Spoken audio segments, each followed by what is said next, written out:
We took off from Upper Camp, which gave us an opportunity to see Kingston Harbour and possibly a little bit into the Bull Bay area. What we saw was some amount of impact from storm surges, and you can see that by some amount of flooding on the coastal areas, but not flooding to the point of significant damage. So Kingston was largely spared.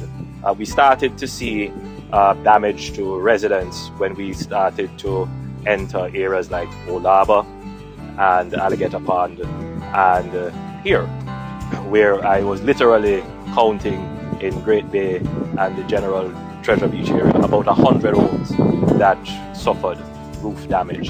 And then being on the ground, you get to see another dimension of the damage, which would be the fallen poles, trees, and some roads that are blocked.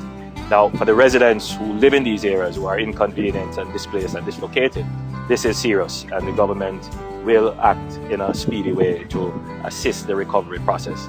But from a national level, I think Jamaica was spared the worst. We were hit by a Category 4 hurricane. It would appear to me that the damage would be less than what we expected from a Category 4 hurricane. So I think we were spared. I think all Jamaicans should be giving a collective thank you. Upon the completion of the tour, which I'm seeing, getting a better understanding of it, will be the restoration of electricity, because so many poles have been damaged, and that is going to require extensive teams of linemen to come in. We'll have to try and mobilize even overseas to do that, but we're going to put together all our efforts to ensure that we can return electricity in the quickest possible time. And it's very important that that be done, because that could be the greatest danger. We don't want to have a break in the public utilities, because that can foment public disorder. So we will be working very hard to have that repaired. The government is going to move quickly. We're going to try and do as best as we can.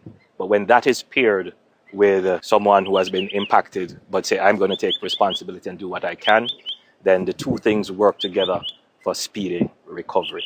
And that is the kind of attitude and spirit that I would like to see from the Jamaican people. I'm very, very lifted in this community by virtue of just the ethic that has been displayed.